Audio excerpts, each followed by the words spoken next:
Thursday. This meeting is being recorded. Okay, we've got it. All right, so let me see. Now I've lost everybody. Let's go back. All right.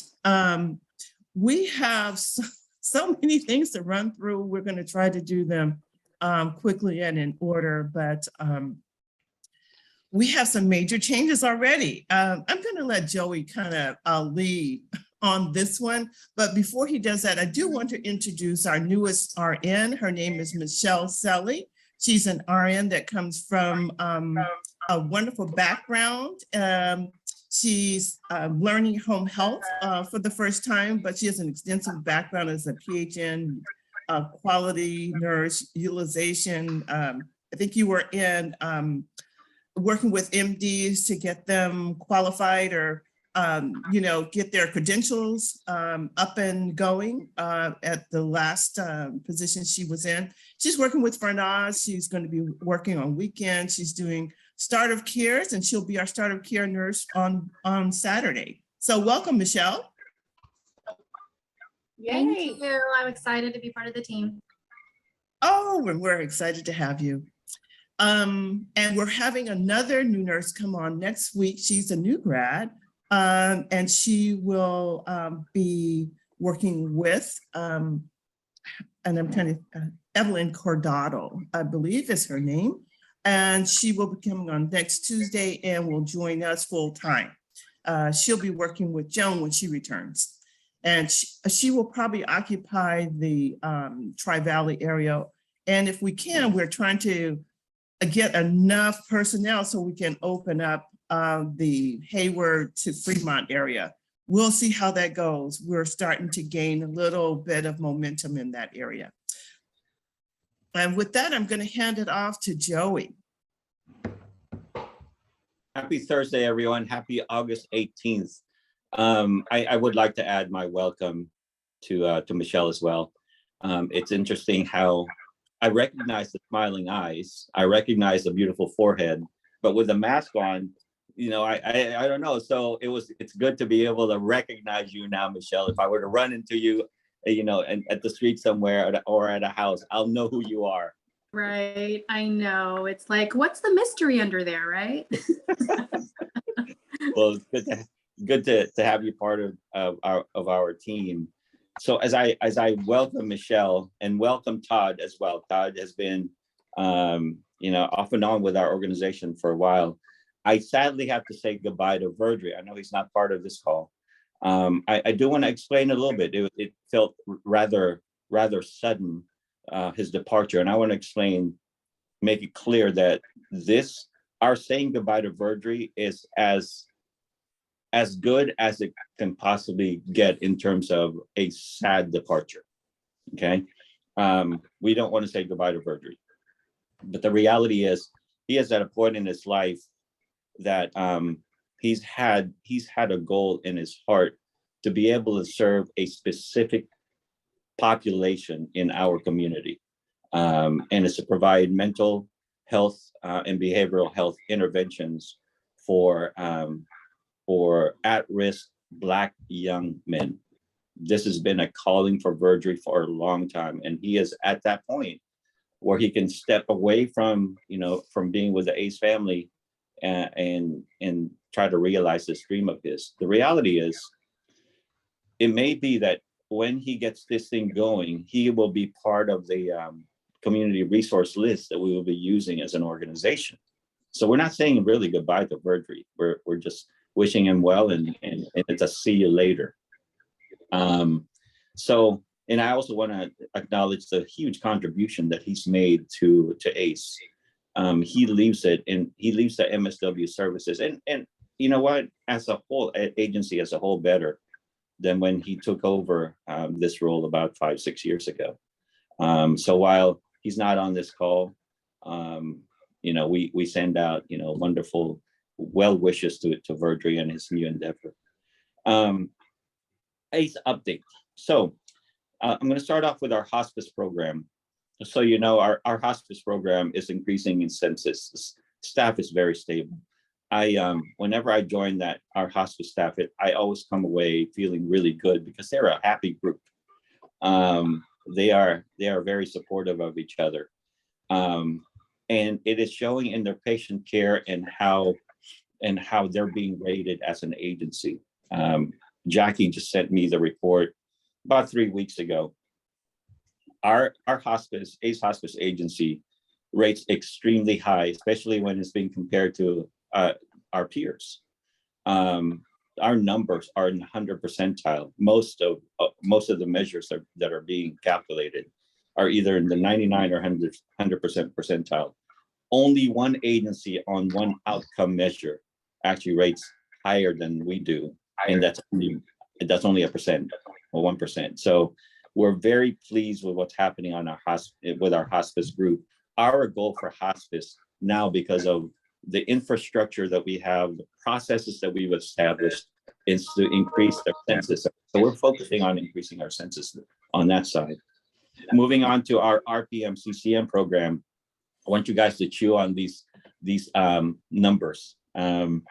Over the last 2 years, we have been collecting data on the effectiveness that our RPM CCM specialist has been able to glean and produce as a result of serving lifelong. We were following diabetic numbers, hypertensive numbers, and rehospitalization rate. In terms of blood pressure numbers, we have increased 51% of the patients, the members that we've been following for CCM RPM has shown an improvement. So 1 out of 2 patients we've been able to impact. That's a really good number. We're not satisfied with that number though. That's why we're changing our program a little bit. For A1C, 83% of the patients that we were following for lifelong with diabetes have shown an improvement. 83%. That's a huge number. And then lastly, our rehospitalization rate for members that we're following for CCM and RPM is only 2%. Yeah, it's impressive. It really is impressive. And why? Because they're able to manage those cases more immediately. We have those monthly outreach calls that are happening, but more importantly, our patients, our RPM CCM patients have trusted our specialists to the point that they're reaching out. They're calling them before they're calling their doctors. Think about that. They're calling our specialists for advice for things that are happening, urgent issues that are happening with their health condition.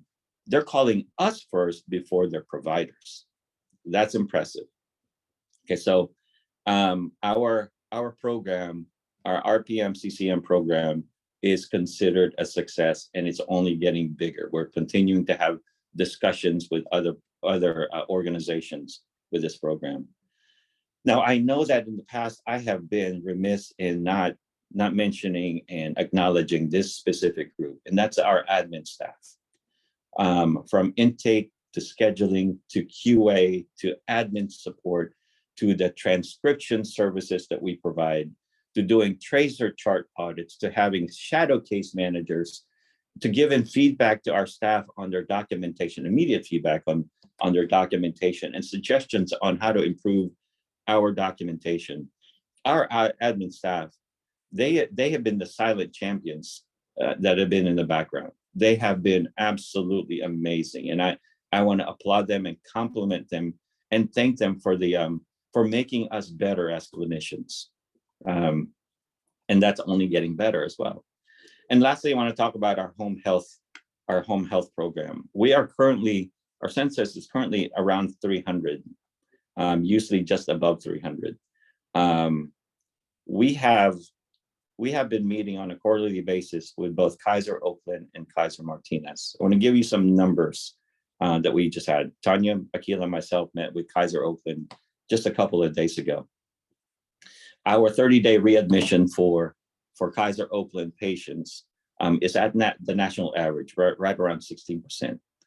You know, when I see that number, I think, we can do much better, because within that 16%, I forget the number. Akila, Tanya, you may be able to help me out, but certain of those were actually avoidable readmissions.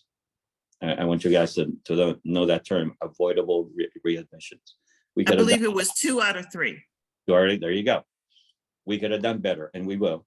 It's a focus of ours it's one of our copy items that we're following this quarter. Our timely initiation of care is a little bit over 97%, which they love. And if we look at the Kaiser Martinez numbers, our rehospitalization rate, I believe, is around 6-7%. And our TSOP, or timely submission, timely initiation of care, is at 100%. So it's even better on the Kaiser Martinez. The reason I'm bringing this up is because both organizations are literally begging us to take more patients, to accept more patients. On Kaiser Martinez, I believe we're number 3 in terms of the number of referrals we're accepting, compared to the other diverts. On Kaiser Oakland, we're number 5, and they want us to move up, and they have far more patients to give us. It's just a matter of staffing, and that is also part of our QAPI items that we're working on this quarter, is that we are now in a position where we know, confirmed by data, we're providing great care. We're keeping patients out of the hospital. We're keeping them out of the emergency room. We're managing these cases far better in terms of wounds and post-surgery, post-joints, all of it. We're doing much better. It's just a matter of beefing up our staffing capacity. And I know that's one reason why Edgar is on this call, the Zoom meeting. And it is something that we are focusing on. So I am making, before Edgar even speaks, I am making an appeal to everyone here. We've been in this, the healthcare space community for a long time. We have friends, we have family members that may be interested in joining our ACE family.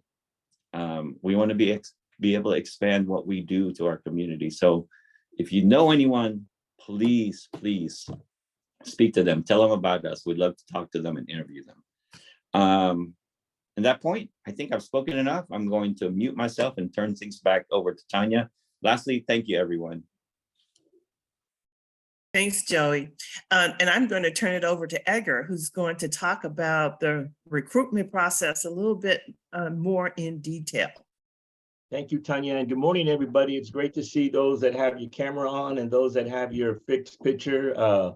Smiles and the colorful faces really makes me feel very, very pleased to know that we have such a diverse group of team members that make ACE, the place we want to attract new clinicians and staff members. You've heard this before. Joey teed it up very, very nicely. We're only as good and we can only grow as a company as we have qualified and highly skilled clinicians. And we talk about this every week in terms of our staffing needs. And at our last division meeting just on Tuesday, I have to give credit to Ray DiSalvo, who is putting us into the 21st century to think about ways that we can help you all recruit your colleagues and friends, and find ways that we use this new thing called social media and leverage it to a point where we can cast this net. Now, I have the distinct, I guess, privilege really of oftentimes making the very first contact with some of our clinicians, and it gives me an opportunity to tell our story.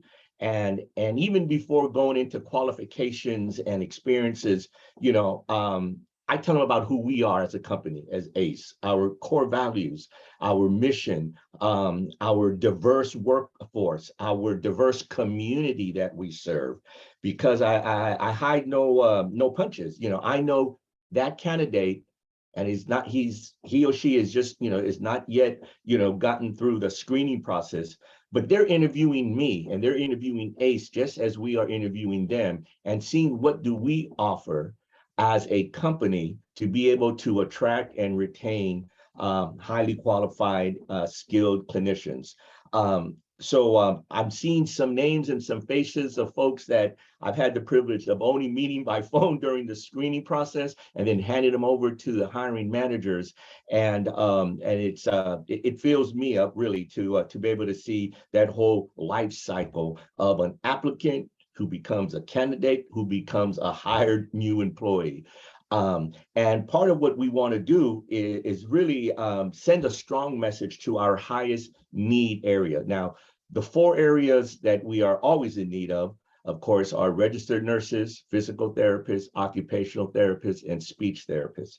But where we find ourselves, particularly to what Joey said, where we have a referral source like Kaiser Permanente, that, for lack of a better word, has a high volume of PT types of referrals that they want to send us, but we just don't have the capacity to take on more. So today's call, and why Tanya and Joey wanted me to be a part of this call, is to make a special appeal to all of those on the call to really think about your physical therapist colleagues out there. And as a way to add to the incentive of our employee new hire referral bonus program, we have increased the amount that we'd like to offer all of you who are able then to refer, and that we're able to bring on a new physical therapist and move that amount bonus from what is now $1,500 to $2,000 as yet another way of trying to have you all just take a few minutes to really reach out to your network. Also, one of the things that, again, giving credit to Ray, a suggestion that he had is, why don't we help them by putting together some graphics that you all clinicians, could just cut and paste and put them and post them on your social media, whatever you do, Facebook, Instagram, Twitter, whatever. Take a moment, and I'm going to walk you through a few of the postings that we just had made up that I'll be sharing with all of you after this call, and to give you something that you can place on, and perhaps even add 1 or 2 lines from your own, saying something like, hey, I'm very, very pleased and love working at Ace Home Health and Hospice. We are currently hiring. Tanya, if you can make me the host, I can show my screen of some of the postings that we mocked up. I believe you can make yourself available to show your screen. There you go. You see that? Okay. So Yes. to assist all of you, and I'm going to send all this out to everyone on this call in an email. But we made up some very simple mock postings that you can put up on your social media and share with all of your friends. This is just one here, and I'll just kind of quickly walk through some of the options that you'll all be able to have. They all say the same, but in a little different format. Again, that we are hiring and to please apply.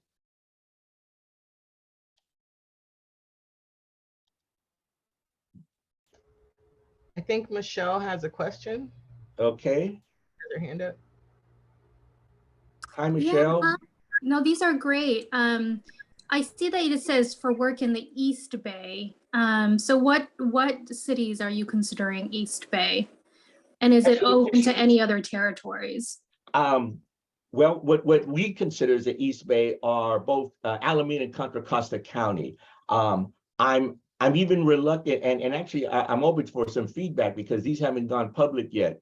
I wondered about this East Bay, California, if it would be too ambiguous. And it sounds like, Michelle, it wasn't clear to you. That's why you asked.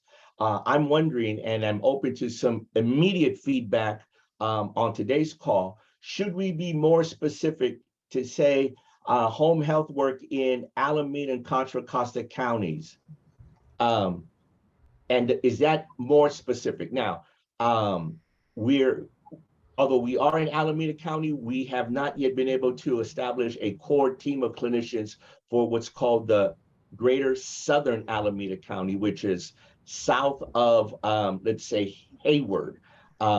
Everything beyond that, Union City, Fremont, we have an opportunity to grow in that market, but we just haven't been able to attract and compile a core team of clinicians. But any thoughts? Either you can put in the chat or speak up now if you think it's best that we change this to say, to be specific, to say Alameda and Contra Costa counties. Well, I like the Contra Costa Alameda counties because it's more specific and it doesn't exclude the fact that we're not covering a certain area now at this point because we're likely to expand. Okay. Michelle, do you think that still specific but general geography makes good sense there to add? Yeah, I think I like the verbiage Alameda Contra Costa. Okay, good. Well, this is what I'm going to do now. I'm going to go ahead and ask the graphic person to make that subtle but yet important critical change to the posting here. That may take a day for me to have it turned around or so, but please look out for a follow-up email from me to all of you with a short description of our increased PT referral bonus program, these particular postings, and with the change, and really encourage you all to take the opportunity to share it with your network. And just to clarify, because I know at first I was like, wait, only PTs get, so even if you're an RN, an LVN, a home health aide that knows a PT that you refer, that referral bonus applies to you as well. Yes. Thank you. I have a question for everyone. Are we missing out anything with these cards that would, if you were not working with ACE and you saw it, that would further entice you to at least contact Edgar? Or is there anything on it now that's preventing you from contacting Edgar?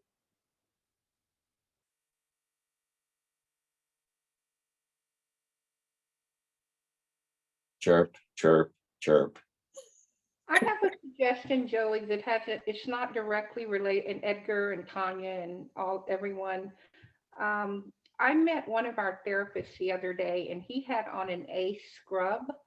And when I go into facilities and places and I see other companies with those logos, it catches my eye. And I don't know if we have the bandwidth or something. And this is just another way of putting out our company. And I hope I'm not digressing too much. But I think it would be nice if we could get, if the team and clinicians are okay with that, with having our staff represent us with that type of, for lack of a better word, marketing or whatever, because it's always noticeable to me when I see other companies with those. And it's a conversation piece sometimes. So we do have, a number of scrub tops, vests, jackets in the office for all of our staff.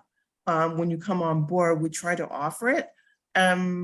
However, it's up to the clinician, the individual clinician, if they would want to wear them. I have to let you know, whenever I go out, I put all my gear on, my ACE attire, very proud to wear it. And we'll be getting additional equipment as well, again, later on this year. So please feel free to come in the office. We have quite a few sizes and different type of gear that you can actually wear that will model our icon and our image. And Arnetta and Michelle, I know I just recently, not too long ago, well, not you, Arnetta, but Michelle, your orientation, I often forget. So I will make sure I remember at orientation to offer those up. And just to add, I also have a, per Tanya, I have a large supply here of various sizes. So if and when you'd like to arrange to come on by, please feel free to reach out to any one of us. And if we're in the office, we can make those available to you. Thank you so much. Akila, to your point, maybe we should just add that to the list of our onboarding checklist. Yeah, yep, I agree. Yeah. Michelle, you have a question?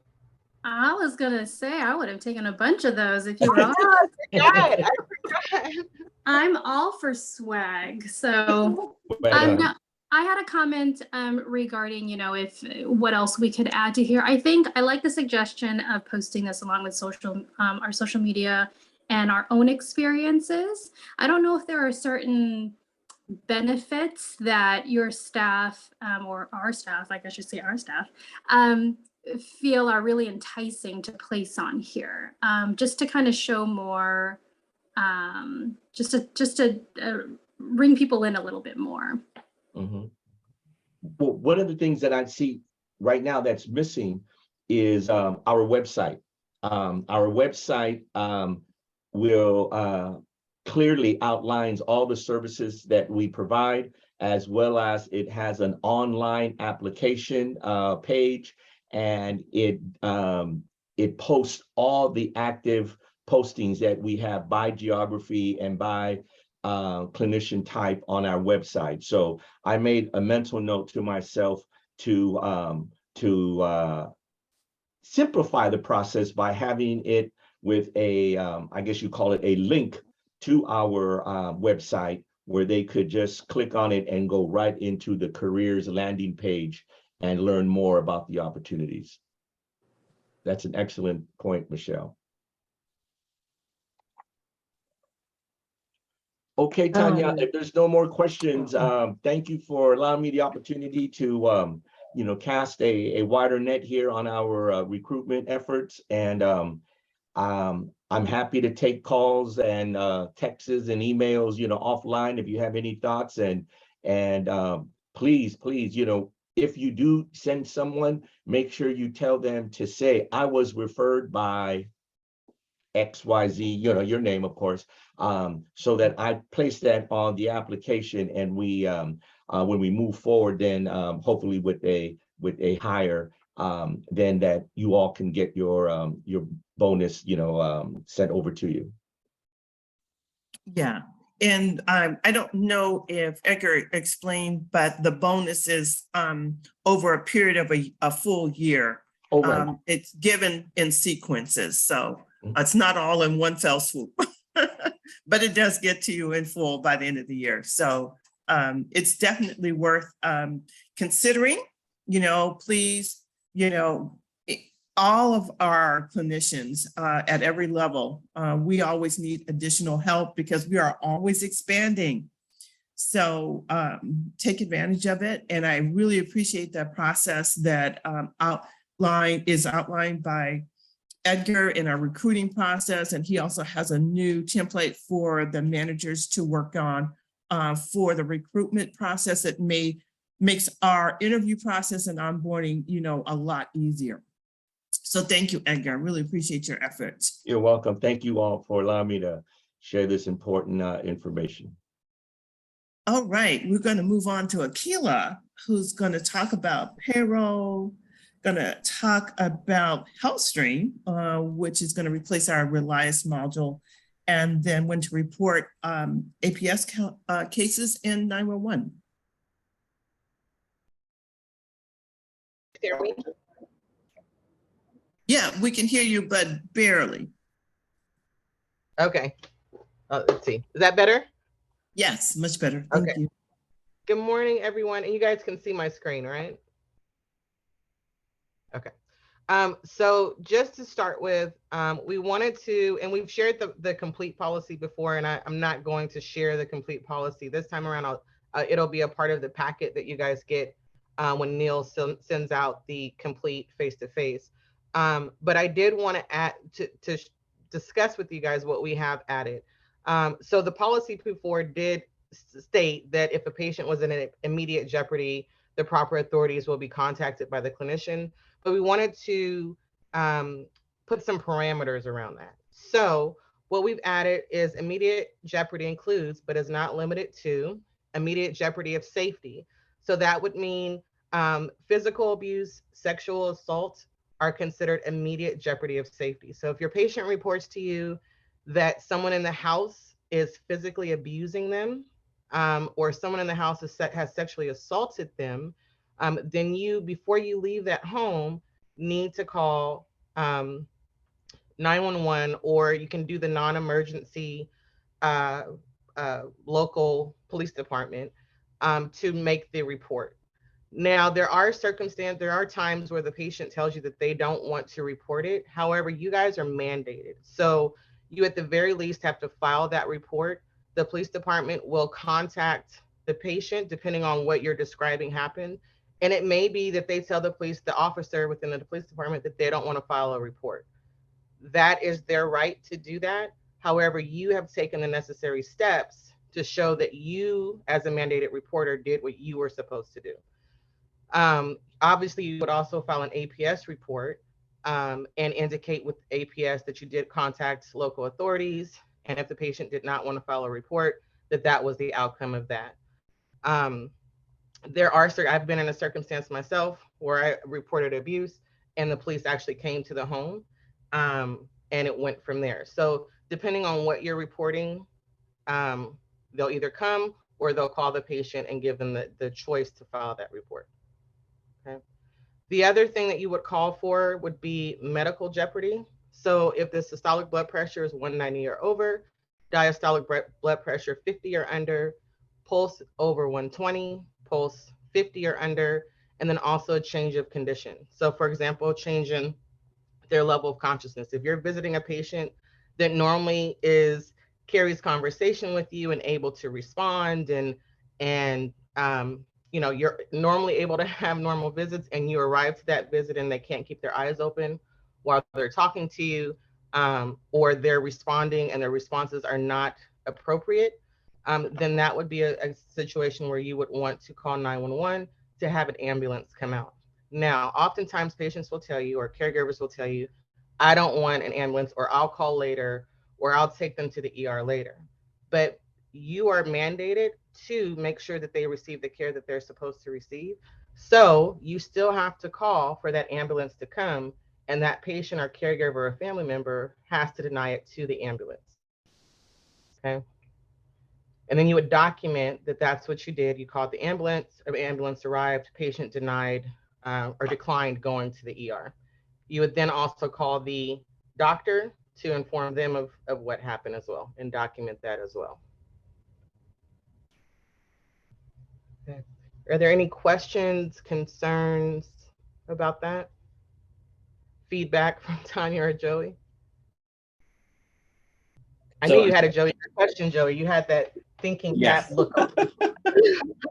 That confused look. That question mark above my head. Yeah. Okay, I just want to clarify. You're saying that if we have a patient that we feel is in immediate medical jeopardy, that we are mandated even without the patient's permission to call the paramedics. Yes. And then they themselves will have to do an assessment on the patient if the patient allows. If the patient doesn't allow them to even enter into the house, we still have to wait for them to arrive and tell them the patient is refusing. Yes. Well, the patient would have to refuse the ambulance themselves. When they arrive, they can decline them even coming in, but the patient has to do that themselves with when they arrive. Because it shows. Okay, go ahead. I'm sorry, I'm jumping in. I was going to say, so if a patient's blood pressure is 200, their systolic is 200, right? And they decline you, you leave, and the next day you get a phone call from someone that they died. And it's the patient's daughter. And she finds out that when you were there, that blood pressure was 200, and you listened to the patient that they didn't want to call the ER. I would be concerned about my license, because I know for me as a daughter, if I found that out, I'm going after everyone. So it's really a way to cover yourself, cover your license, cover the agency, and make sure that that patient gets the care that they need. And if they refuse it, there's nothing more at that point that anyone can do, because if they're of sound mind to make decisions, they have that right to refuse it. But at least you can show that you did everything you could. You contacted 911, you contacted the doctor. If they have an emergency contact on file or a patient representative, you've contacted them. You have done everything you could to get that patient the care they needed. So in terms of being a mandated reporter, it shows our due diligence. that we did everything in our power to try to make sure that this patient was safe and went to a higher level of care for further interventions. And when you document that, then if anything else occurs outside of that, it shows that we've done our part. The concern I have, and I'm stepping into a field clinician role, is that if the patient is actively, if I've suggested I'm going to call the paramedics for you, and the patient who is of sound mind has signed their own consents, continues to tell me, no, I will not go with them, and I still call, and the paramedics comes and finds out that the patient had been refusing from the very beginning, I will have to answer to those paramedics that took their time to drive over and see the patient that they will not be allowed to treat anyway. You won't. Right. You wouldn't. So the paramedics, they understand, and they'll give their advice to the patient about, you know, why it's important they go. And they understand that the patient has the right to refuse. I mean, I know myself, it's not that they're upset with me because we called them and they refuse. They understand that it's something that we had to do. And everyone has to respect the patient's right not to go, but we all have to at least assess and give the education and make certain steps. So. Looks like Ray had a hand up. Actually, before Ray, Arnetta sent a chat. She said, can we include suicidal risks? Yeah, and I think that's great, Arnetta. As you can see, I started adding it, but if you can expand on what that risk means and when it's appropriate. So what that really means is, you know, Akila, you and I had a case about a month ago where you were on the line with me for a significant amount of time, where the patient had taken pills, said her goal was to not, and I'm just using this as an example, to not wake up. And so that was a flag for me as attempted suicide. So what we do in that situation, and it doesn't just have to be pills, anytime people say, I wish we're dead or whatever, we need to step a step further and kind of explore what that means.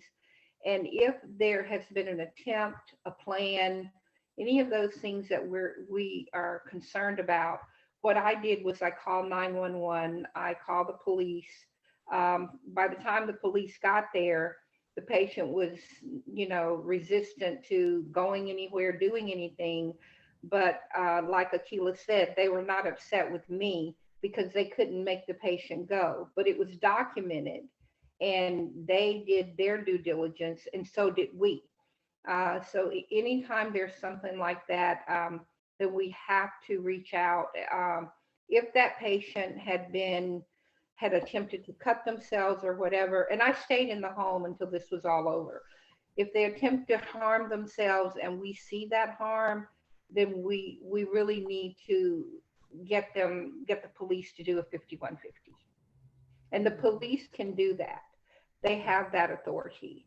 And most of the times they will rely on the clinician's history of what's going on and the risks that they think that patient is.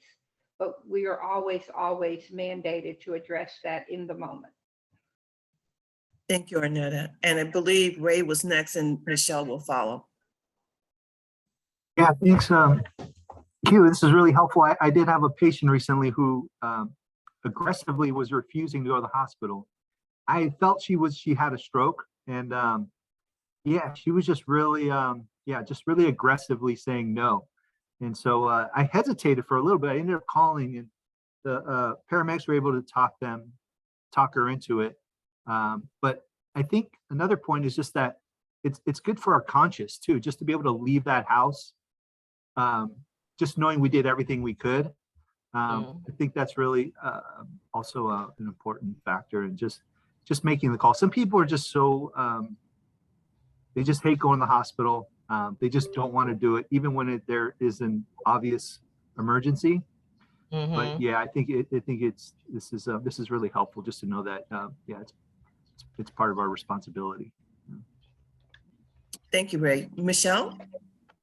Yeah, no, I agree that we definitely have to escalate. My concern is does the client end up getting paid for a ambulance coming to their house? I would be worried about clients who maybe are low income or just don't have the means to pay for whatever copay they have for an ambulance visit. How do we address that? We Yeah. don't. It's, Yeah, that's actually a good point, Michelle. Go ahead, Akila. I would say as a clinician, it is best practice to not, it's an understandable scenario for them. I, however, would not let that determine what is best to keep them alive, right? So in the Yeah. field, I'm not going to take that into consideration because my goal is to not keep you from getting a bill. My goal is to keep you from dying based on what my assessment is of you. And I guess between Gina and Arnetta, and I don't even know, I know that if they put you in that ambulance, and depending on your insurance, there's a bill coming. I'm not sure if that is the same with them just coming out and you don't actually get into the rig. Well, I mean, So let me answer that part. Anything when it comes to billing a payer, the patient has to sign a consent, has to give a consent, even if it's a verbal consent, to be able to be billed. And in this scenario, when they're actively saying no, as Ray said, aggressively saying no, and we're the ones that made the call as clinician, as a field clinician, and they, upon arrival, the patient still says no, they cannot get billed for that. So they didn't give consent for that service. Okay. And that answers that question. Yes, I believe Cam also had their hand up. Yes, hi everyone. Hi Akila. So my question is what if the patient, yeah, they refused to, to ask for us to call the ambulance 911, but they said like, can you take me to the ER? Like Oh, asking no, us. no, they can't, you can't physically take anybody to the ER. It is a liability for us to drive a patient anywhere. So we have to call 911. It's to protect the liability of the company, yourself, as well as the patient. What if you took that patient and you got in a car accident? Yeah. There's How just too should many we- liabilities associated with driving. And I know it consciously, we would love to do that. I've done it in the past and I got called on the carpet. And when I realized what a liability it was for me as a licensed clinician, as well as the company I was representing, I never did it again. How should we explain this like to the patient so they are feeling like, we are not there helping them. But they said that they're going to, a big bill coming my way, and how should we explain this to the family if they are not able to, like they don't have a car and cannot drive the patient to the ER? Can I say something about this? Because this has actually come up for me before. Sure. And I think Michelle was saying sometimes the motivation behind why someone doesn't go to the ER is because of the medical cost. And so we'll call and we'll do our due diligence, but then they'll get there and they'll decline. And so what I have done in the past is help them coordinate either a family member or someone in the neighborhood. So in this particular case, it was a neighbor who was also the patient's IHSS provider, coordinated coming, having them come and, getting the patient in the car and to the emergency room. So if they are refusing because of the cost, which, sometimes is the case for some of our patients, I've just stayed behind to help to see how we could still get them to the hospital and get evaluated, but without that hefty medical bill. Yeah, and I think Gina, that's a good. I think if it's not a true, if it's something that I want them to go to the ER for, and I think that they have time to get there, that could be a solution. However, if we're looking at blood pressure of 190 or a pulse under 50, if depending on the circumstances, I'm going to explain to them that this is an emergency and we need an ambulance, because I don't want to risk them driving in that car and something happen, or waiting to get that arranged for something to happen. So I think that that's a good, could be a good solution depending on what you're sending them to the ER for. Yes, I agree. Yeah, can I add also Sure. something? So if it's a Kaiser patient, and then I always call the advice nurse. I will wait 40 minutes in order to talk to the advice nurse, and then the advice nurse will talk to an ER doctor. If they think that patient needs to go to the hospital, they will send ambulance. They will send, or they will call transport to go get the patient. And or they will cover the ambulance Medical bill. Yes. They will cover the ambulance bill for transportation to a higher level of care. If they're a Kaiser member, you call through the advice line. The ED doctor actually tells you, call 911. It's covered. Yes, even I'll stay there, even it takes an hour. I thank you for your due diligence, Rose, and appreciate that comment. And that is true. Just FYI. Mhm. And Ms. Arnett, I think that you had something going in the chat. Do you want to expand on anything? No, I just wanted everybody to see, maybe give them some reassurance, and to be careful, because as clinicians, we just have to, like Rose said and everybody said, we have to make a decision, but I just don't suggest other people taking someone other than, family can assume that a liability if they want to, but always try to push for the higher level of getting them there safely with people who are equipped should they go into any type of crisis. Mm-hmm. Exactly. I agree. I think that's good advice. Just to touch on verbiage, because I sometimes get calls on how do I say it. If when you're trying to explain, so let's say that a family member says I'll take them later, and they're not understanding why you have to call 911. It's you simply tell them you're mandated by your licensing board and by your company policy to call the ambulance services, and that they can decline when they get there, but you are mandated to call them to come to the home. Okay. All right. Any more questions about that? Michelle? Is this something that's included in the patient orientation handbook that is gone over when we first open the case? There is an abuse there's a section in the you're talking about the starter care packet? Yeah, because I'm thinking maybe if that's discussed in the beginning, I mean, it might not be remembered throughout the course of care, but at least there was a discussion that, hey, in emergent situations, these are my responsibilities. There is a blurb in there. I can't recall off the top of my head what it says. It's not something that they have to sign. But that is something we can look into, is putting this actual verbiage into the starter care packet on our next order. It sounds like we might need to revisit that, but yes, we can do that, Michelle. All right. You want to go on to your next subject? Yeah. Mm-hmm. So let's move on to Access Payroll.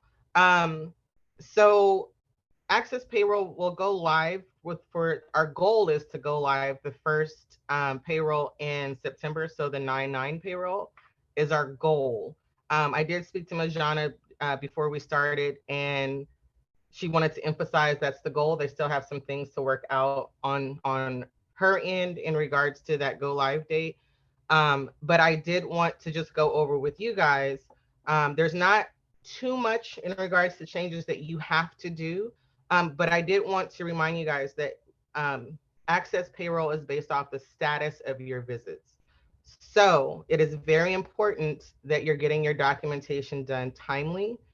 because when she pulls the reports, what she is paying are tasks that are in submitted, completed, or returned to for review status. The things that will not generate on her payroll report are not yet started and saved statuses. Okay. So again, very, very important that you guys are staying on top of turning your documentation, your visit notes, your OASISes, your evals, your discharges, all of the things that you get paid for, your have a rate for, that you're getting those in timely. Your missed visits as well. And I want to show you guys really quick. Oh, where did I do with it? Here we go. Can you guys see my access screen? Yes. Okay. So when you're going into your visits,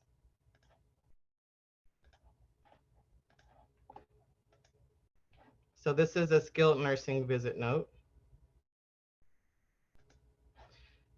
Really, you're all doing it now, but your time in, your time out, your travel time in and your travel time out. So we have a small group that's testing for us right now.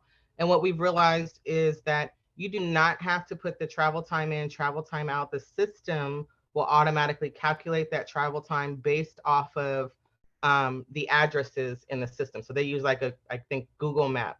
So whatever Google Map says is the mileage and the distance between one address to another, the system will automatically calculate that travel time. However, and this would be the exception, not the rule, is that let's say you have to take a detour because the freeway exit is closed or the street you're going to take is having road work. And so instead of it taking you 15 minutes, it took you 30 minutes to get there because of that detour. You would then want to enter in your travel time for that patient because it's going to be different than what the system will calculate, because obviously they're not taking into account whatever detour you had to make. Okay. The associated mileage is the same thing. You do not have to put the mileage in. It's really only if, again, you had a detour that cost you, instead of going the 10 miles that Google Map or MapQuest says, you had to take an extra 5 miles, and so it's 15 miles. You would then enter that mileage in. Okay. Akila, I have a question. Uh-huh. Akila, I have a question. For the travel time, usually when you go through the map, it says 10 minutes. However, sometimes we have a lot of stoplights or road closed due to, works, and then traffic. So it takes more than 10 minutes to drive. Usually that's the case for me. Okay, Do I still need to, so if that's the case, I need to put the travel time, right? If you had a detour, yes. Typically on a Google Map or MapQuest, it's the time frame it's giving you is taking into account stoplights. So that wouldn't be a reason to go over your travel time. However, let's say there was traffic, there was an accident on the freeway, you were in traffic for an hour. Obviously your travel time, that would be part of that exception rule. So detours, extreme traffic, you're gonna put in your travel time because it's more than what the system will calculate. Okay, thank you. Uh-huh. And then same thing for mileage. You have to take a detour. It added on 5 miles. You're going to put the mileage in. Surcharge would be if we are paying you extra for a particular visit, you would put that surcharge here on that visit that it applies to. So let's say we said, hey, I begged you to go out after 6 or whatever the case, to go out on a Sunday, whatever the case is. And I told you I would pay you extra $20. You would put that $20 here. Okay. Does that make sense? Yes. Okay. So that's your visit note. Those are the only changes in regards to payroll. The other thing, Tanya, how am I on time? It is about 10 to 10, I think. Looking at, yeah, it's 4 minutes to 10. Go ahead. One more. How about the missed visit that you actually drive to the patient's house and then nobody was there? So I scheduled a visit. I'm getting ready to go over that. So there are things that you get paid for that aren't generated by visit notes. So that would be a non-visit activity. So to get to non-visit activity, you go to My Schedule Tasks. You'll have this non-visit activity log here. And this, you go to Add Non-Visit Activity. And I'll also send out a video just for this so you guys have it. You're going to put in the date that that activity happened, and then what the task was. Did you attend face-to-face? Were you doing a lab drop-off? Were you in a meeting, so a case conference? Did you have to come to the office and meet with Tanya or Joey? Were you precepting? And then you also have payable missed visit. Were you training? If you're gonna be on vacation, you would put that here. You don't have to worry about holiday, I'm gonna take that out. And then again, you have weekly case conference. So if I had a missed visit, I'm gonna do payable missed visit. My travel time, so the time it took me to travel to that patient, the time I got to that patient's house, the time I left that patient's house, any mileage associated with going to that patient. And then I'm just gonna put that patient's name. Okay, and this will pay my for my missed visit. Okay, when you come here, you'll be able to see everything you did a non-visit activity for, to see what will be on your paycheck. The other thing that you can do is go to under home, go to my monthly calendar, and it'll show you all the visits that happens that month or within that pay period that you want to look at, so that you can see what you'll be getting paid for. Obviously, if the status, here's the status, if it says saved or not yet started, like these are, I'm not getting paid for these. So this is a good way to say, oh man, I need to get these done for payroll, or I'm not going to get paid for these. Can you go through that step one more time, Akila? For the non-visit activity or the? Oh no, this to get to your monthly calendar. Okay, so you just go to home and then my monthly calendar. Okay. Thank you for those who are slow on the uptake. So as a reminder, sometimes you'll see in your status not yet due. That means obviously that visit hasn't come about yet to be done, but not yet started means you're behind on your charting because it should have already been done. Okay, and then saved, obviously again, it won't generate onto Majana's payroll report. I just want to take a note to let you guys know the returned for review stays in return for review status until you open that note. So if it's payroll, if it's Monday and we know we get paid this Friday and you're not going to be able to complete that note, don't open it. Let it stay in return for review status so that when Majana generates her report, it will be there for you to get paid. Okay, because technically you completed that note, but it's been returned for any particular reason. Okay. Michelle, you had a question? I did. You said that this payroll system will start in September. Should I have been putting my time in another way right now while I'm training? No, you're fine. The way you're doing it, for those that have started just recently with this, I've started you guys already through this system. Perfect. Thank you. Okay. You know, Akila, I'm so sorry. There's another one. You know, under my scheduled tasks, the only thing that I can do is the miss form. I don't see the drop-down menu. I don't have that. Under non-visit activity, this button up here on the left. Oh, there we go.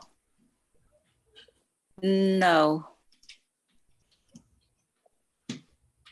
What platform are you using? Are you using like a tablet or your phone? Because it really depends. My computer. I'm in my computer. Should show that then. Yeah, and I think is that Rose? Yes. Yeah, Rose, I can call you later so we can look at what. Okay. You're, Okay. Thank you. Okay. Well, if there are HealthStream, I'm not going to go over HealthStream today. I think I've gone over my time. And we're still working on finalizing the setup. But as we've talked about in the past few face-to-faces, we're not on Relias anymore. We're switching to HealthStream. You'll still have the ability to do your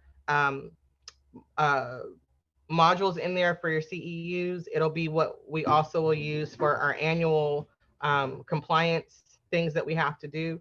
And so I'm hoping that we finish having that set up by the end of the month for you guys to get back to utilizing it. Okay. All right. And that's it for me. All right. Thank you very much. I think actually I'm on at this point because Virgery was going to give, hold on one second. Let me figure out this screen. Here we go. Down at the bottom, right? Share my screen. Let me start doing that. And I can start bringing up, right, when to consider doing an MSW evaluation. Really, this is a shout out to our MSWs because they do a really great job and their expertise is invaluable when it comes to their evaluation process and the things and they apply to the patient, their families, and even us as colleagues working with them. So I just want to go over this presentation to encourage you as clinicians to consider MSW evaluations at the outset, especially at the start of care. So we're going to look at the social worker's role in home care. And I love this little slide because it shows the complexities of this diagram and the complexities that we run into when we actually serve our patients.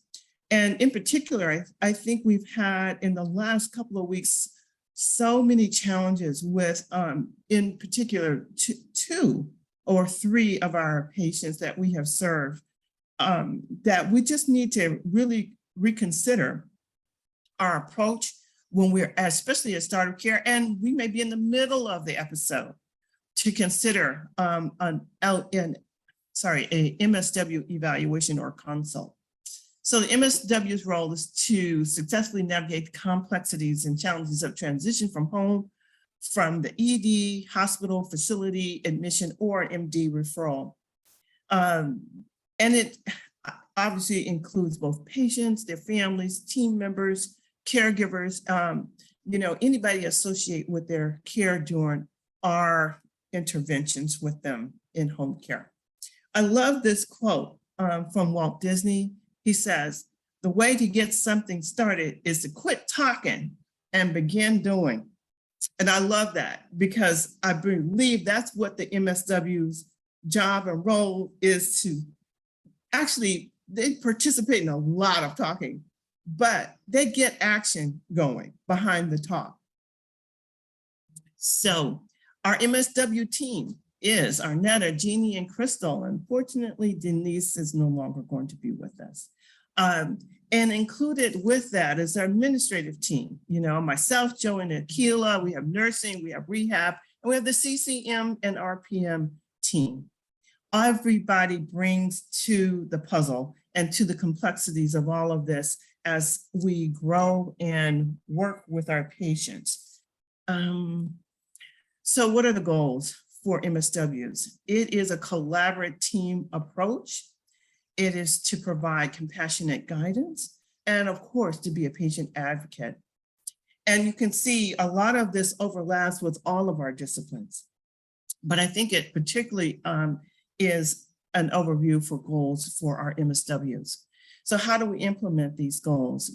One, by attending an initiation of team with our weekly case conferences, attendance and initiation of family conferences, actually visiting the patient and actually having that eval done, contacting the team members via email, text, phone, and giving us routine updates. And I have to tell you, our MSW team that we have currently really are very active in doing that. And it really enhances what they bring to our patients as well as to our members of our home health team. And there are being an ear and an advocate for, again, the patient family and the team members. So what are our indicators? And I may have to move my own screen so I can see this. So should it be an evaluation or consult at any point? And what have we seen recently? And I've asked certain clinicians to start documenting this, because this is really going to help us in our process to decrease our rehospitalizations or possibly to define unsafe discharges. So insufficient discharge planning at the start of care. We've had many placement and safety issues come up recently. Any kind of altered social determinants of care, unsafe environments, lack of caregivers. We have several patients that fit this category.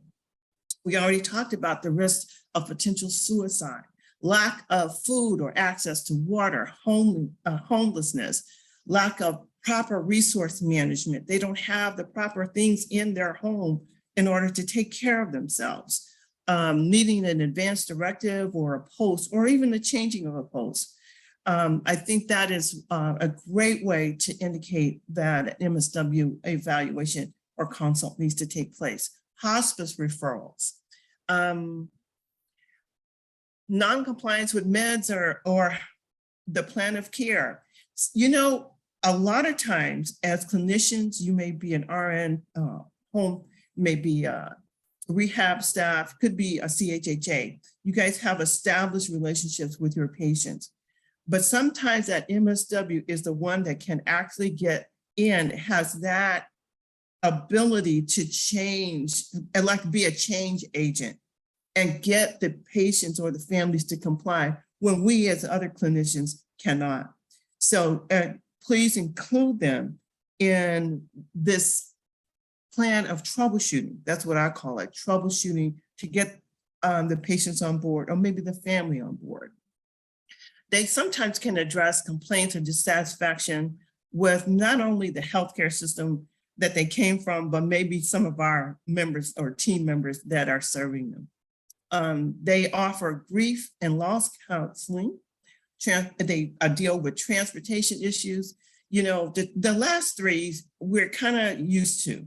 You know, if they have transportation issues, if they have caregiver issues, if they need an IHHS application, if they need access to food, you know, the Meals on Wheels. But there's so many aspects where we can include MSWs. And I'm going to include something that Arnetta says. Can I do that, Arnetta? I think she's going to give me her permission. It's going to go ahead because she's on mute. And she believes that with every start of care, an MSW is a possible need.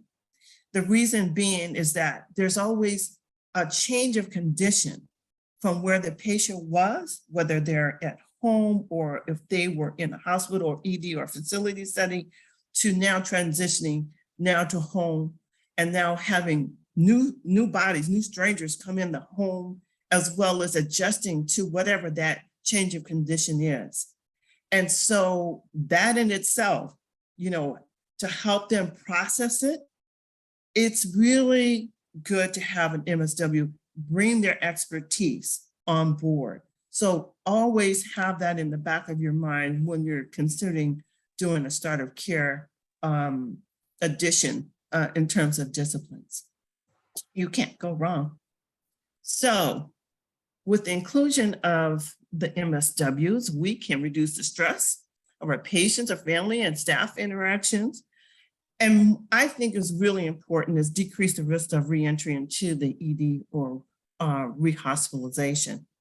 Again, Joey brought that up as one of our points in our quality of QAPI program.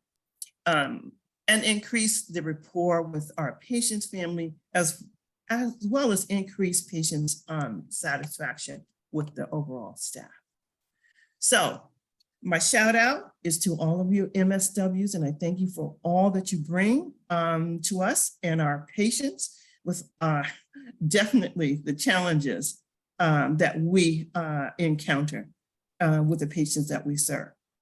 So Tanya, can I add to what you just said? Surely. So we were having a discussion about, we as in Tanya, Akila, and myself, we're talking to Kaiser Oakland about this very same topic. It's the same challenge that they have.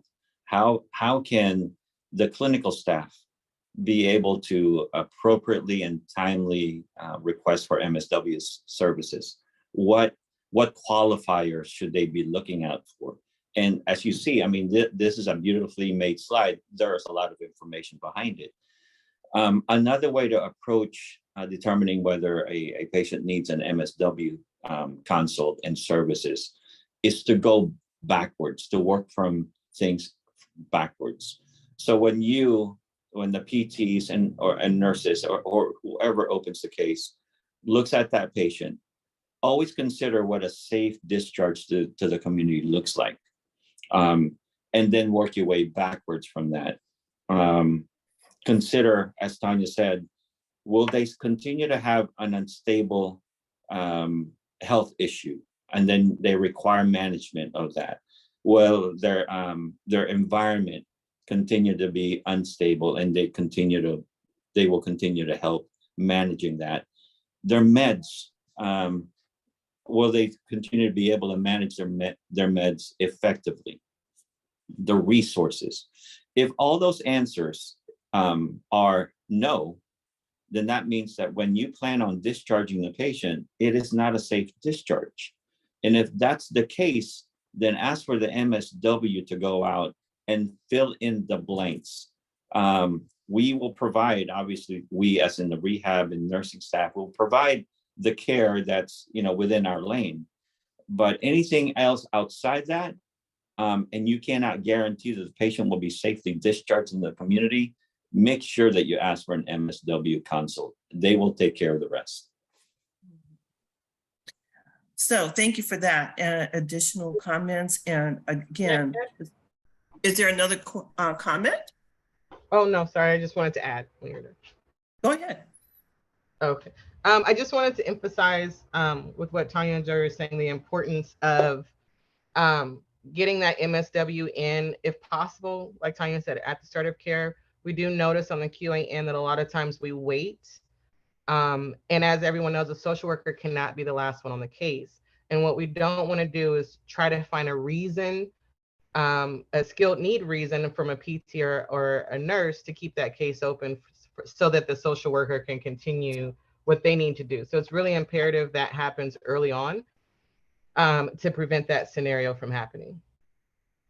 And one more quick comment for myself concerning MSW consultant requests. Like anything else, I mean, we have clinical pathways for high risk cases, and those are medical cases, and we front load them. To the MSWs, do the same. Front load your visits. Take care of the issues that you identify during your evaluation. Get those issues taken care of as soon as possible, as early as possible. And then you can taper down your frequencies to a lot less. So all you're doing is monitoring and making sure that those services are in place. Okay, thank you very much. If you will allow me, I will, hold on one second. I'm going to pull up some more information for us to discuss. Give me 1 second here.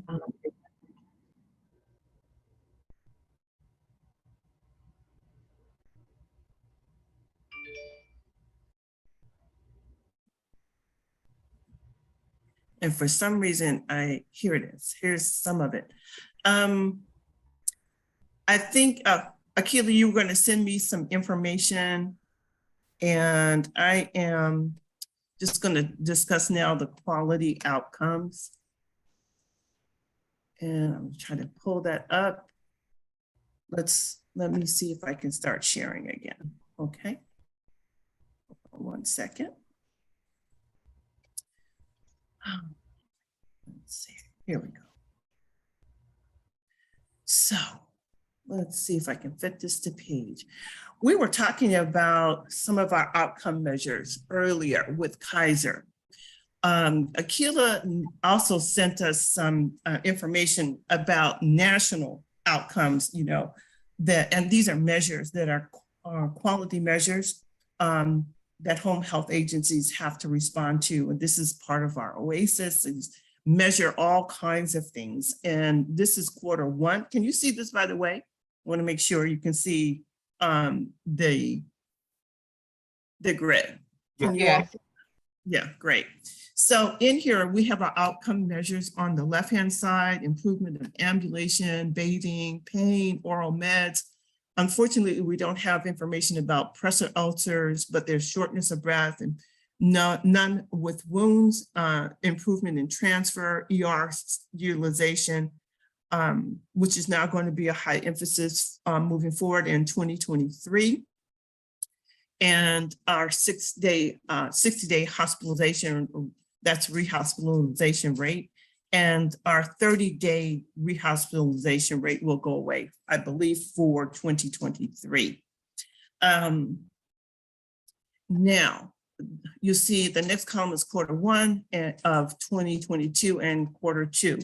We don't have the Q3 and 4 yet because we haven't approached that time, but we do have the average. And if you can see in all of these categories, we really have made significant improvement, and we are above the national average, which is over to the right.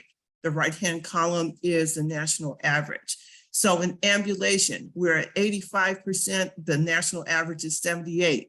Improvement in bathing is 89%, at national average is 80.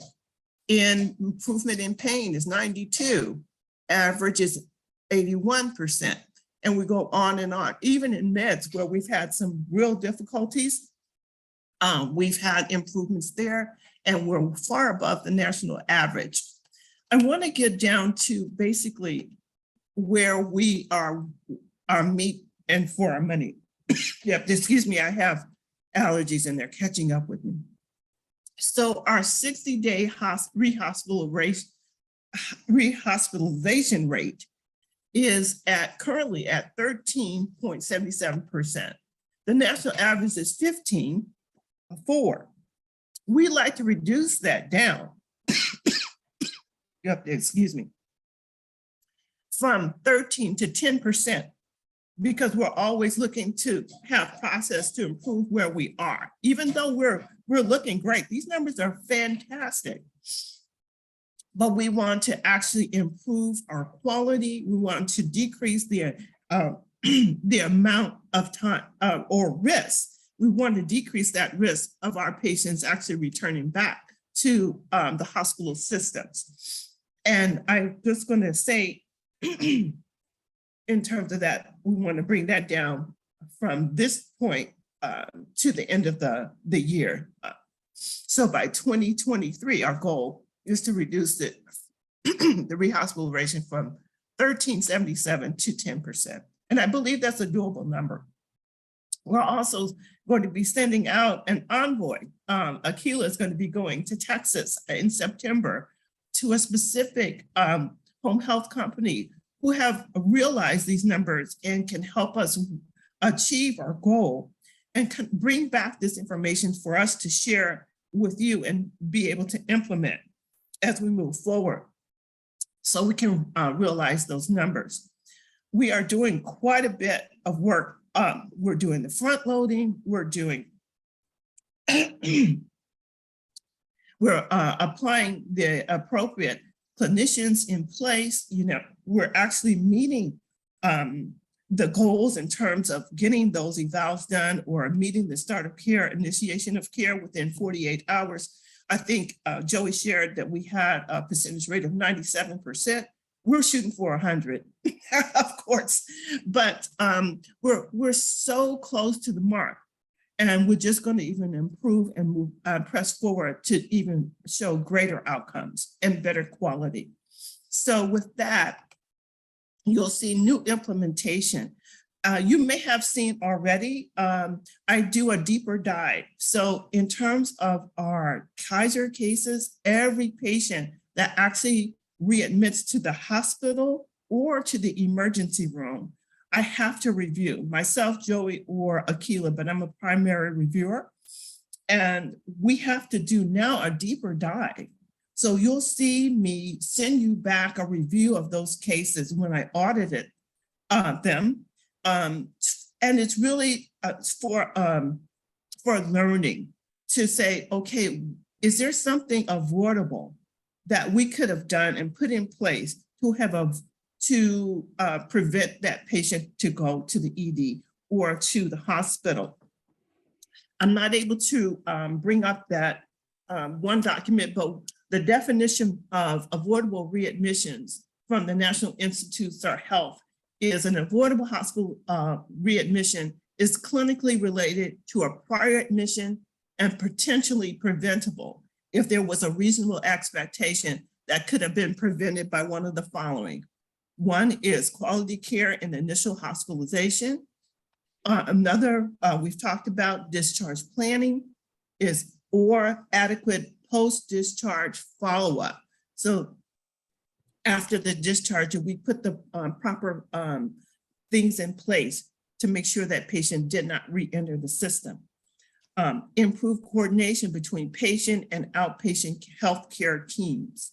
So one thing that Kaiser, we have been in collaboration with them, and our relationship with them has improved so much over the last couple of years. Joey and I have had conversation about it that, you know, since the audit that we had several years back, oh my gosh, we have really turned that whole situation around at least 180. I'll have to say 180%. Now we are working collaboratively. They are willing to give us their back lines to their office physicians. We're actually waiting for that document to hit our office by tomorrow, Friday. They have a promise to us that instead of waiting on hold like Rose did for an hour to get an ambulance, we can call those back lines. We can get a physician on the line more immediately. And so we don't have to have that long wait. My kudos to you for those clinicians who stick it out.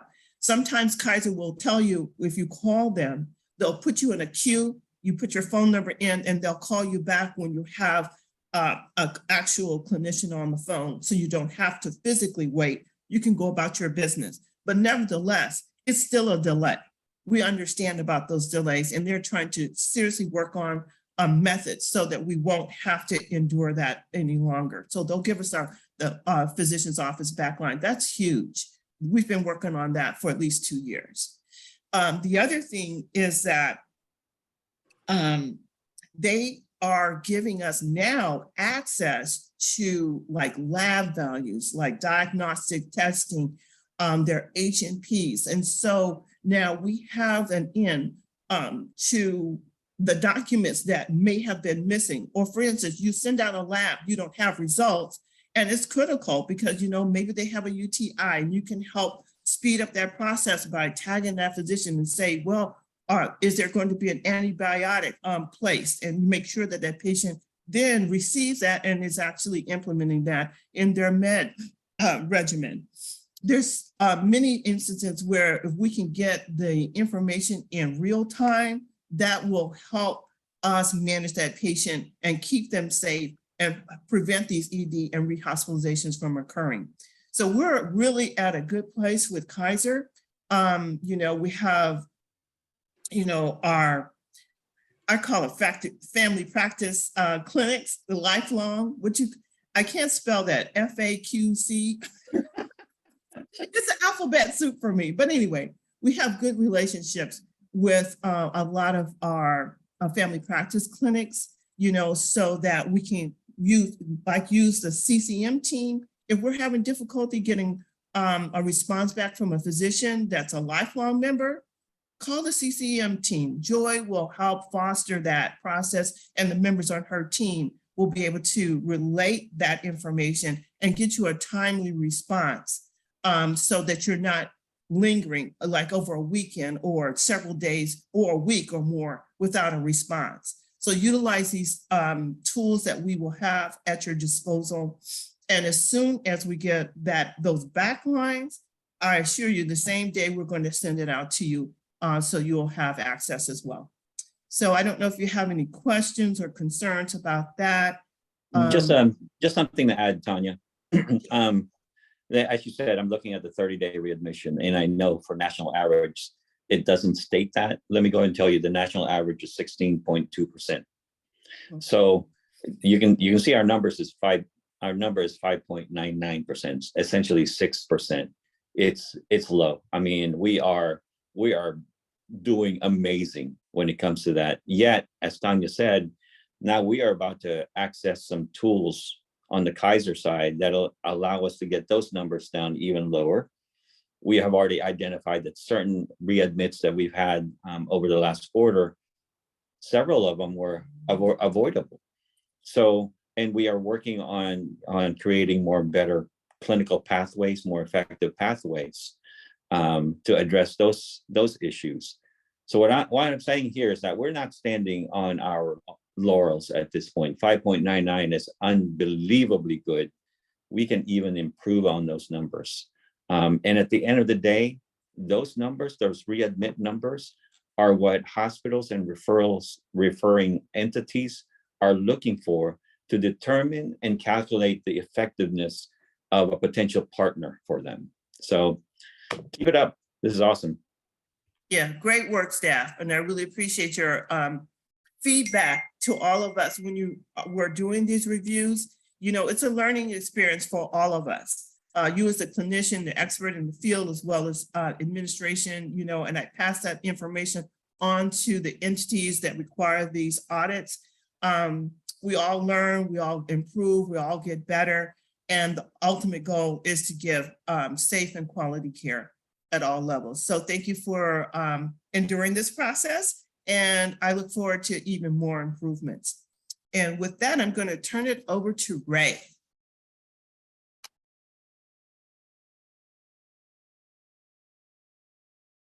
Hi, Ray.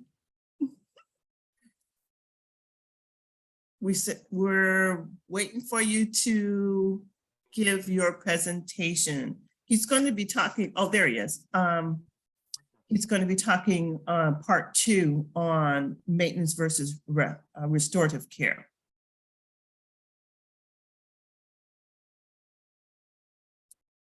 Ray, hello. I can barely hear you. I hear something in the background, but you're not coming through. All right, is that better? Yes, yes, much better. Okay. Thank you. No worries, I'm just 1 second here.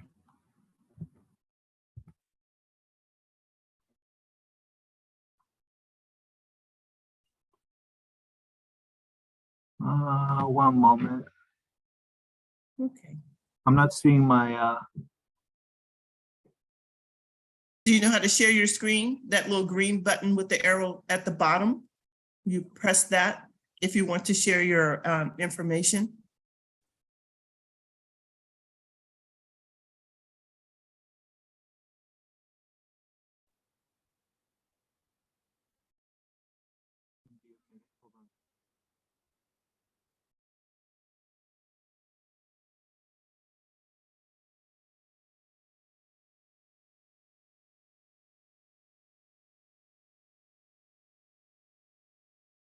You need some help, Ray?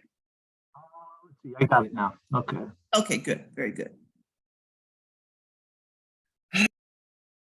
Okay, sorry about that delay. Me and technology don't get along sometimes. You're not alone. So you can see and hear everything okay? Yes, looks good. Cool. Okay, more maintenance therapy. All right, so the few of the objectives that I'm going to put out there, a lot of it is just going to be reviewing, just getting maintenance therapy, kind of getting more comfortable with maintenance therapy, what it is and who's appropriate for it. We'll also get a little bit more into how to connect patient problems to interventions and goals. And so we're going to describe the difference between restorative and maintenance therapy. You'll be able to improve your ability to identify patients appropriate for maintenance therapy, and just being able to connect those problem areas to the interventions and goals. And that's really where the big difference is between restorative and maintenance therapy. So just to review, maintenance therapy consists of education, techniques, and exercise that preserve the present level of function when functional progress is no longer expected. So who exactly qualifies?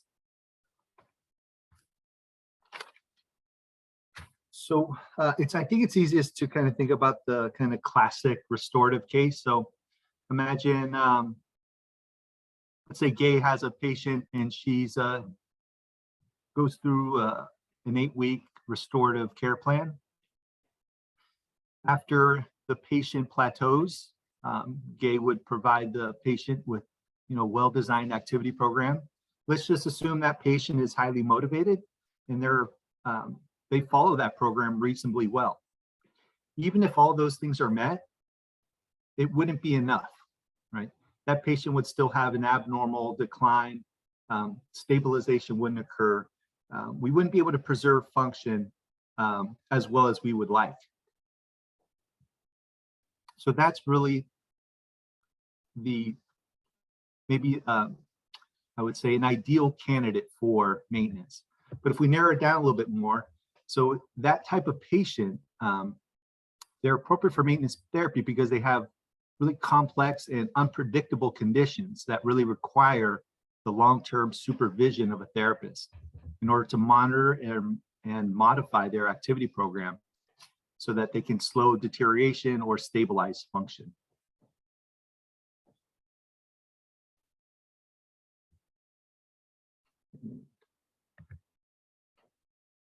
Does anybody have any questions about that part, about just kind of the general who qualifies, what maintenance therapy is, before I continue? Ray, it's Gay. I have a question.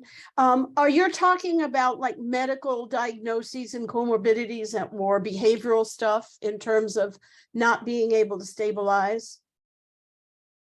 Is that what you're referring to there? Yeah, we're really looking, the goal is really to stabilize function. Right, right. And so we're basically, I'll get into a little bit more, but yeah, we're really looking to manage symptoms in order to stabilize function. Okay. Yeah, because you can't necessarily change the physiology or the pathophysiology that exists.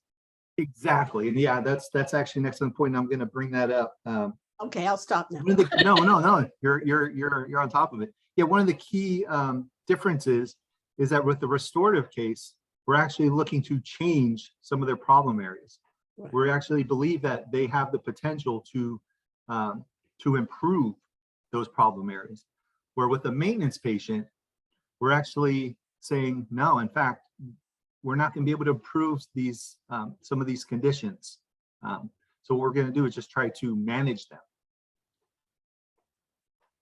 And I'll get into a little bit more. And if you have any other questions at the end, we can go over. Is that great. okay? Okay. Thank you. No, that's a great question. And even though I brought up the example of kind of the classic going from a restorative to maintenance, it doesn't actually have to be in that way. You can get a referral from the hospital and determine that they are appropriate for maintenance care, and you can just start that off from the beginning. It's all a matter of what you find during your initial assessment. And there actually is no difference between the assessment or reassessment expectations for patients who receive maintenance therapy. It's all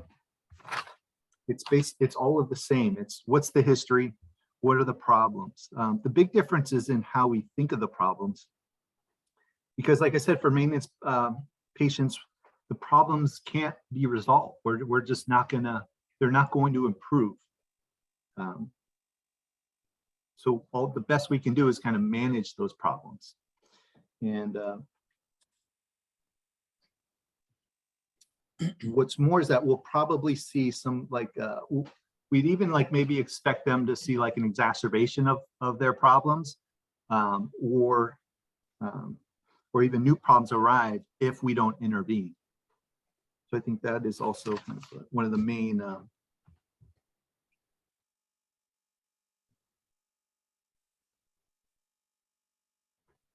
I think that's one of the defining factors as well with the maintenance therapy. So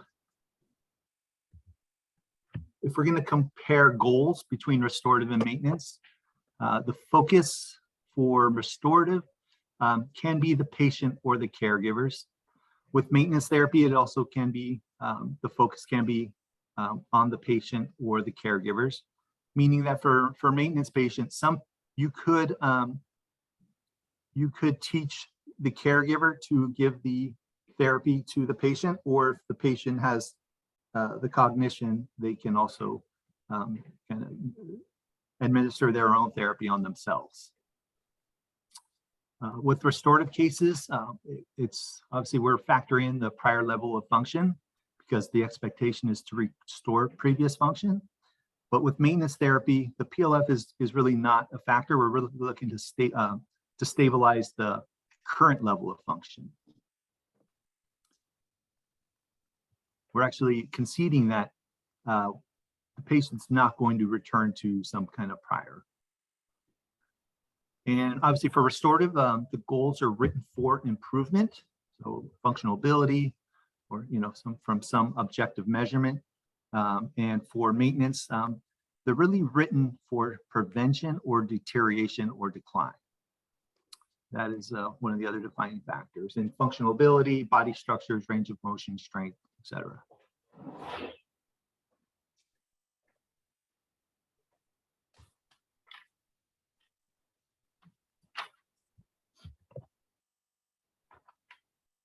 So last time I pointed out that there were really two versions of maintenance therapy. The first is such that the patient's condition requires a therapist to design or establish a maintenance program for the persons to follow. So in this case, the recipient of that instruction could be the patient or the caregiver. But the other version is the patient has a condition that requires the skills of a therapist to provide the actual maintenance therapy. So in this case, the recipient would be the patient. And this would actually require a higher level of documentation to justify, because you really need to show why you and only you must provide the therapy. So in this case, you're designing the maintenance program, but then you're also just administering it yourself to the patient. And in the webinar that I followed, the instructors really emphasized that this does require a really high level of documentation to justify. So you really got to show good reason why you need to be there to do this.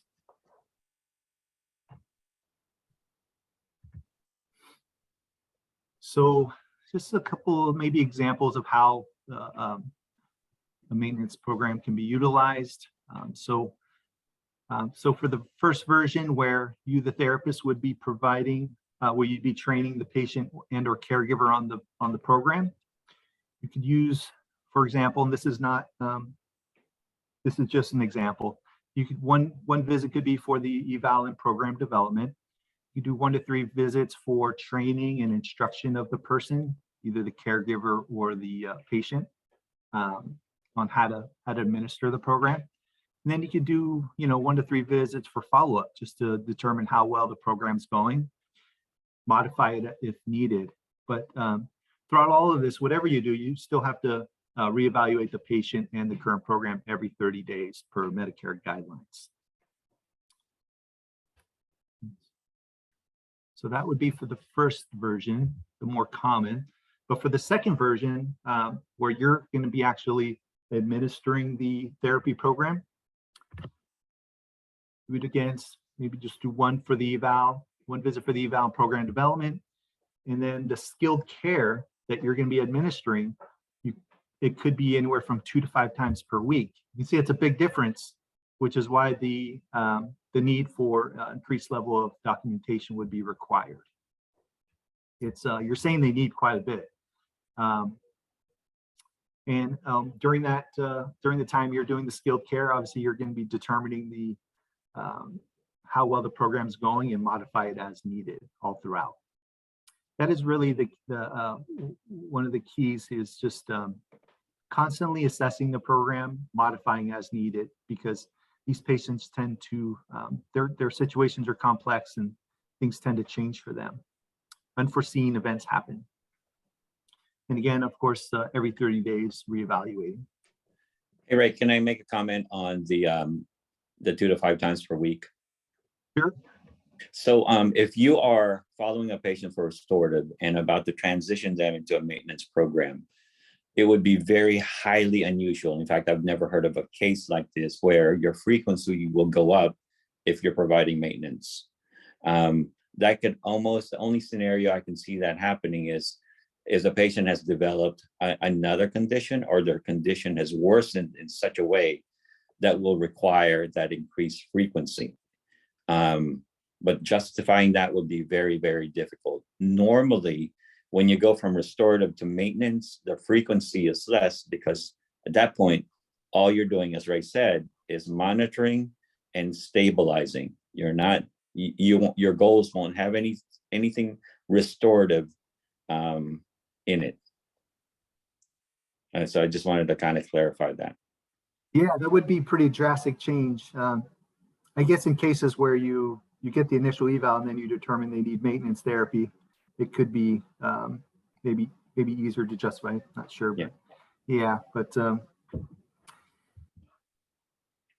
Yeah, and you know, adding to that, and it doesn't have to be. I mean, if you absolutely had to do 5 times per week, that would be a very short-term situation. yes. You'll end up doing Yeah. a tapering down to very few times per week. Sometimes it's even every other week or every month. Yeah, exactly. And one of the examples I have is where that'll come up later, is where let's say just there's a patient doesn't have a good caregiver to actually implement the program. You might actually need to administer it if you can have good reason. Okay. So one tool that could be helpful with maintenance therapy are PRN visits. There really are no regulations that prohibit the use of them, and they're applicable for both restorative and maintenance. And I think they're really useful given the low frequency of maintenance. Meaning, if something comes up, you may not be planning to visit this person for 2 to 3 weeks. So for a certain example, like if you're waiting for arrival of equipment, changes in caregivers, some kind of acute exacerbation of symptoms, as long as the documentation is put in there, they could actually, I think, be really useful with maintenance therapy, given the low frequency that we see them.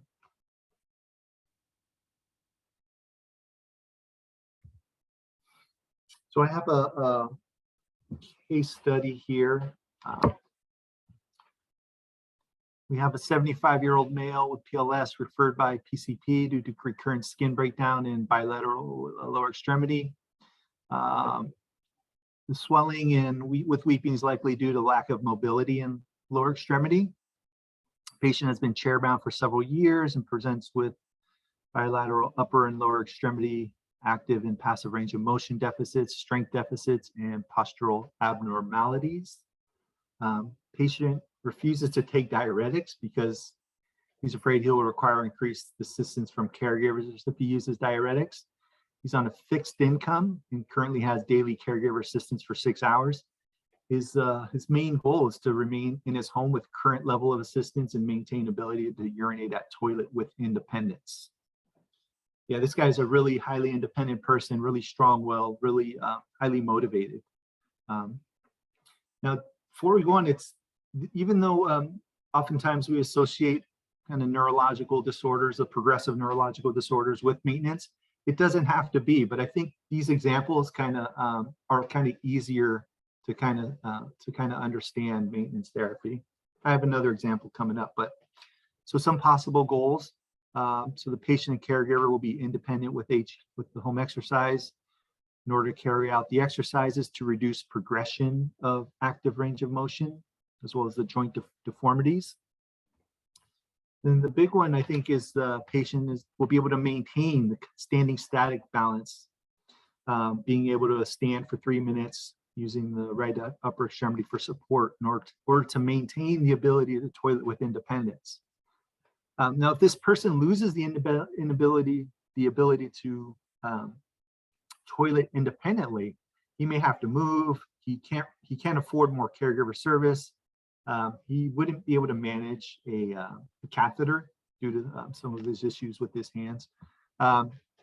So it's really important for him to be able to maintain this particular ADL. And the other one would be patient will be able to maintain an upright sitting without slouching to the left, with left upper extremity resting on armrest in order to prevent skin breakdown and slow deterioration of spinal alignment. In the past, this patient actually developed some sores on his left upper extremity from leaning to the left. That got resolved, but he continues to kind of lean into that left side as his disease progress progresses. And then also a patient will maintain bilateral lower extremity edema, no more than one, in order to prevent skin breakdown. So these were just problem areas that were getting out of control without without the supervision of a therapist. And in this case, it's actually going really well. Matt's on this case, and yeah, the maintenance therapy is working, where his symptoms, his conditions seems to be managed, and his decline is really slowed down. Hey, Ray. Yes.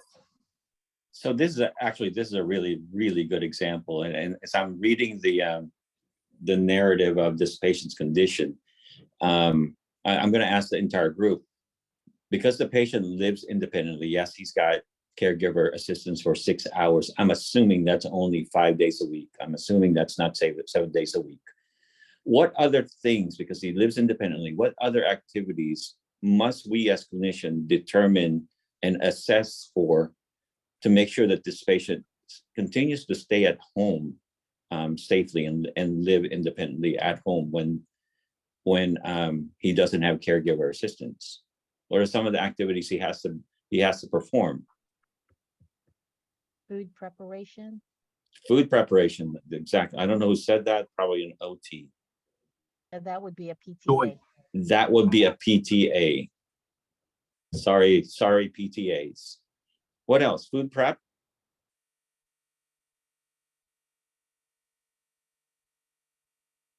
Bed mobility, he's got to be able to get in and out of bed, right? We've already addressed the transfers, but he's got to be able to roll. He's got to be able to sit up from supine.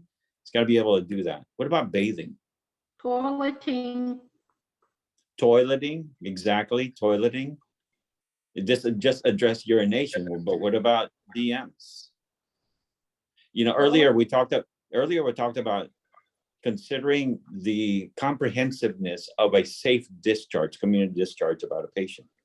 We have to look at things from a holistic point of view. What about being able to use the phone or the internet to be able to order meds? I would assume that this patient needs to have, is on some form of meds. Those are all the things to consider, plus many more, when you're thinking about establishing goals.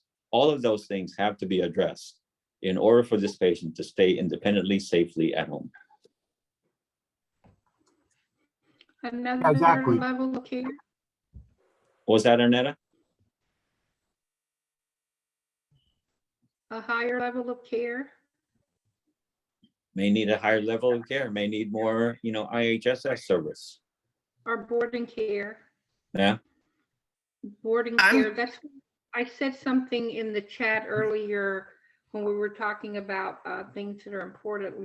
Long-term planning is essential at the start of care, because often when I go to an MSW and I say, is your plan to remain in your home? They go, well, yeah, I think so. Sometimes I don't think they think beyond just now. Some people do, but that's why that's such an important component of what we as social workers can help them with. Yeah, I agree. I guess there are just those cases of people who just want to stay home no matter what. And it's just, yeah. So I think maintenance therapy is really helpful to just try to meet people where they are, and just really, like in this case, he just really strong-willed, He just really, his goal is to stay home, and yeah. And so I think the maintenance therapy seems to be helping with that at this point. I wanted to address the bilateral lower leg edema. And I'm wondering, is the patient on any type of like compression stockings, or if he does do that and he's elevating his lower extremity? I just didn't have enough, I could have put a bunch Just didn't of have enough goals. room. I got it. Yeah. But yeah, he's definitely on a program, and that's also being monitored. Yeah, definitely. Great to know. Yeah, he has a lot of problems. Yeah. All right. I can see the definite need for maintenance therapy in this case.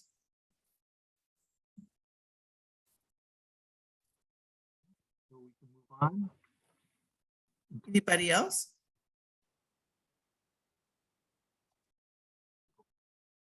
You have another case study? Great. Uh-oh. You want to go back?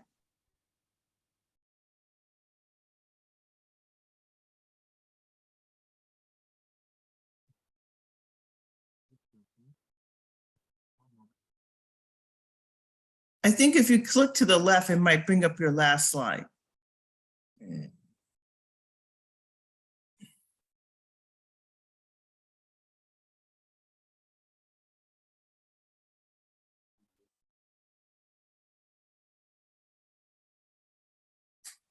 We'll let Ray reset.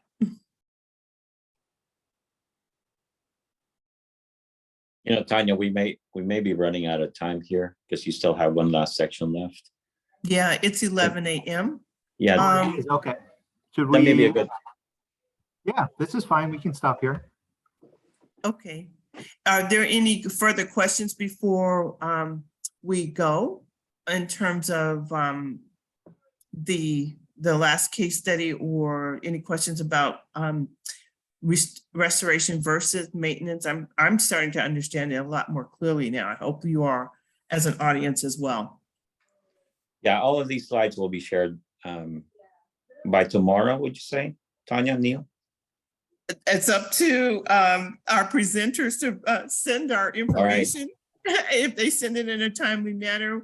I always try to give it a week, but if everybody who presented will send their presentations to Neil by the end of the day, Neil will have this out by tomorrow.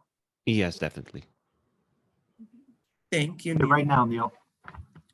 Oh, great. Thank you, Ray. Thanks, Ray. And I really appreciate all the information, that has been provided throughout the entire staff meeting. I hope you feel good about what we're doing, where we're going, and where we're headed. It's definitely in a positive place. I'm still rejoicing that we passed the JC audit. Hallelujah. We are recertified for now 2 years, only 2 years, because they were behind a year. So we'll always try to be working on our joint survey readiness. And I look forward to moving on and upward. So you guys have a very pleasant day. Have a great time in the field, and we'll talk to you soon. Oh, wait. Arnetta, Tanya, Jeannie, Crystal, Akila, can you please stay on the call? Will do. Neil, can you make Tanya the host, please? Yes, I will. Okay. Bye, Michelle. Bye, everyone. Bye-bye. See you next time. Oh, hi. Can I ask everyone. Akila? Hi, can I ask Akila to stay a little bit? I have a couple questions for her. Can we have a meeting right after this? Oh, Can you I see. can you reach out to Akila?